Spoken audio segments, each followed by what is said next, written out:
Folks and blokes, what's going on today? It is Thursday. It's a couple days after all the Black Ops 7 little teasers and the intro cutscene for the brand new map, Ashes of the Damned, have released, and I'm finally have enough time to record and talk about it. Now, on Monday, we got these 4 little teasers from inside the Wonder vehicle on the radio. Now, the first one we got was a radio call, and it sounded kind of like Marlton from Victus, and basically what sums it up and what everyone is thinking is, a helicopter crash near a facility, and everyone's thinking this POI is for Noctur Untoten, which I also think so as well.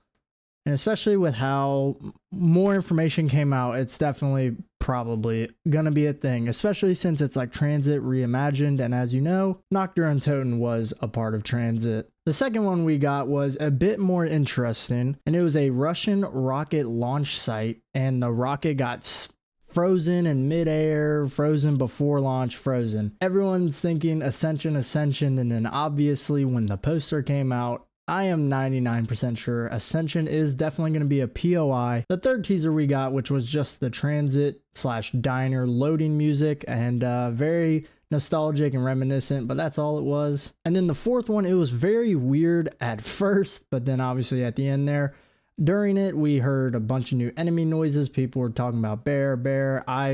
When I first heard it, I was like, that sounds like a damn bear. As we know, it happened. But then at the very end is when we heard TED Talk. Thank you for listening to my TED Talk. I'm not sure how he's going to play a part into this because we're driving the vehicle, and it'd be very redundant if the bus was also on here. He might be like a civil protector or like a Klaus, which that would be pretty cool. I think they could pull it off very well. But now more into the meat and bones of probably why you clicked on here is the intro cinematic that we got on Tuesday. Obviously picking up right where we left off from The Reckoning. Honestly, it was the beginning of this intro cutscene is the outro for the Easter egg on Reckoning. And then we finally get the reveal of the big bad villain. Now, we don't know his official name yet, but it should be the Shadow Smith. He is the guy who took Ava Jansen at the end of Modern Warfare Z. And the reason why our crew looks half dead is because this man pulled up, aura farmed, sucked 8 people off and left. That's literally what he did. Said some things as well. No, but in all honesty, I think the cutscene was very, very cool. Like the action-packed stuff was really cool. All the choreographed like attacks that all the characters did together. Takeo and Maya was really cool. Just 2 groups of 4 who have never met. Just working with each other. That's pretty cool. A lot of people's complaints, mine a little bit, like I'm not too upset about it, but we didn't learn too much. Okay, there wasn't too much that we learned from this. It was more just action packed, and it was very cool, very good production. Honestly, that cutscene alone washes everything from Black Ops 6, and that is a fantastic sign. Very good production. I'm very excited for what Black Ops 7 has to offer in that department because it's been confirmed each map is going to have an intro cinematic, and I can only imagine an outro cinematic with the Easter egg as well. Now, getting into this poster that was at the end of the cutscene, Treyarch posted a full HD version of it, obviously confirming the bear here. It looks really cool. The Wonder vehicle looks pretty dope as well. This is so funny to me. Look how small that damn Peacekeeper is in this boy's hands. That is so funny to me. But this right here is probably, I'm like 99% sure this is the Broken Arrow experiment gone wrong that was in the comics. And yeah, better look at it, evolved denizen. It kind of looks like a Shangri-La monkey in the face. It just looks pretty crazy. Another funny thing was this looks just like Dennis Rife. I mean, is that not him?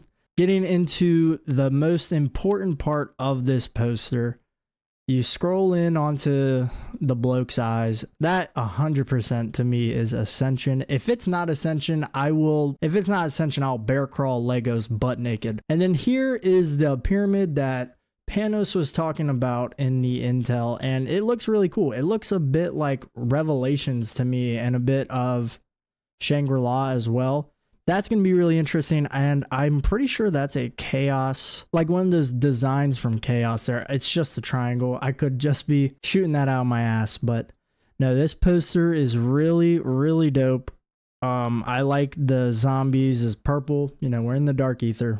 And honestly, I'm very excited for the antagonist as well. We will learn his name, and when we do, that'll be dope. Now, ladies and gentlemen, it is now time for some theories and stuff. So everybody, get your tinfoil hats out, and let's talk about some things that is probably not going to happen, but could happen because it would make sense. Now, my first theory I think about is we will see Victus. I don't know how, when, why, where, who, when, why, but we will see them at some point because at the end of Togder Totem, they were sent away into the Dark Ether. And clearly the Dark Ether is outside of regular space and time and all that good stuff. So the Dark Ether did not get wiped away, obviously. So yeah, we will see Victus at some point, whether they are enemies or allies, or if they're going to be a crew for a map. Another little theory / prediction I have is Ava Jansen. She was pulled into the Dark Ether by the bloke, the Shadow Smith, and I think she'll be a boss fight at some point. I think she's gonna get fully consumed by the Dark Ether, just like Kazmir Zykov. Oh crap, is that his name?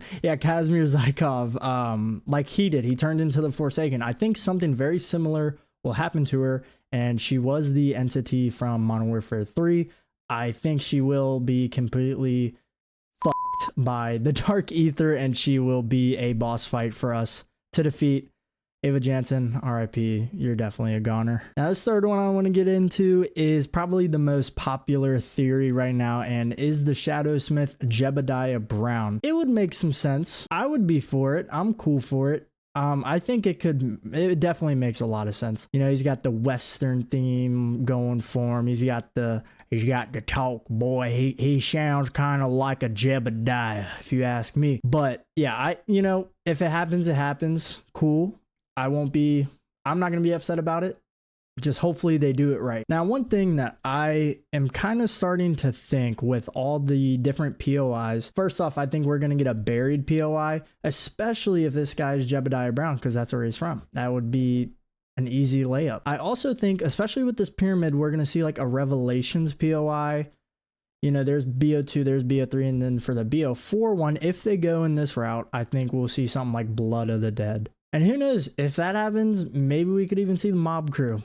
Probably not. But, you know, this is why we have this thing on, the tinfoil hat, because it doesn't have to make sense. It doesn't matter. These are crazy conspiracies that I'm just spewing off to you. But yeah, I do think Ashes of the Damned is going to be going more it's going to feel more like a Revelations compared to a Transit. I think, especially with all these different POIs, are you picking up what I'm putting down?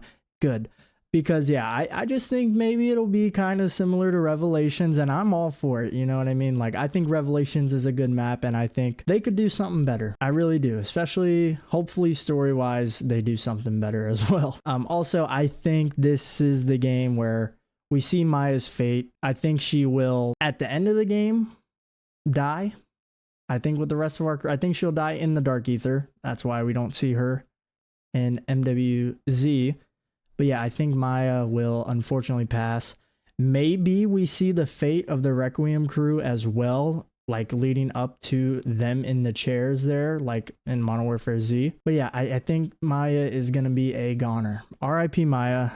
I think you were a good character on Terminus and Citadel, but then, you know, a whole bunch of bullshit happened. So, all right, tinfoil hat is off now. Some things I want to see in Black Ops 7 is no more manual plating. If armor is going to be in the game, fine, but please take away manual plating. I can't stress enough how annoying it is holding down on triangle to put on armor plates. I think the pack-a-punch system in BO6 is okay, but it definitely does need a little bit of work. You know, 50k is how much it really costs to get all the way up to triple pack-a-punch. Now, what they should do is either cheapen it a little bit, change the point system, or each time you pack a punch, you get a little extra ammo each time you pack a punch. Now, I know you do get more ammo for pack a punching, but I'm talking about even more. Even more. Buff the rarity drop off. It's round 5. You know, I only have 300 salvage because salvage drop in BO6 is very inconsistent. And my gun is doing literally nothing but bleeding through ammo. Buff the rarities because there's no reason that round 5 my gun that I spawned in with is taking a whole clip to take out one zombie. Let's buff the rarities a little bit. I'm fine with rarities in the game. It adds extra progression into getting fully maxed out. Let's make it a little bit better. Now we are getting 2 new enemy types with the bear and then the broken arrow experiments, whatever they're called. But please don't put them on every map. Don't put them on every single map for Black Ops 7 and we will be good. I really just want map exclusive enemies. If they come back once or twice, I'll live with it. If these little broken arrow experiment gone wrong super denizen things are like the dog round, fine by me. I better not see a damn parasite. I better not see a damn vermin. New enemies all around. If hellhounds come back, whatever. But please, new enemies like you are doing and make them map exclusive and we will be kosher. And, you know, I also hope with 8 people, they put as much dedication into the characters and the dialogue like they did with Alpha Omega. Make me care about this new story. Make me care about why you brought back the old crew with our new crew. Make the dialogue really cool. You know, these dudes are from completely different time zones. Takio's from 1591. Why is he walking around with an M8? He's not going to know any English. You know, Richtofen. This is pretty cool. Oh, okay, hold on. Let me rephrase what I'm about to say. Him being a German soldier who actually won against the US is very interesting. And, you know, 1945 is where he's from, so super large gap from Takio. Takio, by the way, is the biggest gap out of everyone. Dempsey's from 1968 and Nikolai 1984. So, you know, I don't know how much they can relate or what all they can really talk about, but I do think they can make it very interesting. And last but not least is some wonder weapons. Now, if they bring back any wonder weapons, I don't want to see the jet gun. I don't want to see the Mark II. And hot take, I don't want to see the Wonder Waff either. Some wonder weapons I'd really like to see if they were to bring back any are the Sliquifier, the baby gun, the Mark III, the Paralyzer. Wonder weapons we've only seen once. Obviously, new wonder weapons is always going to be a better thing just because it makes the game more fresh.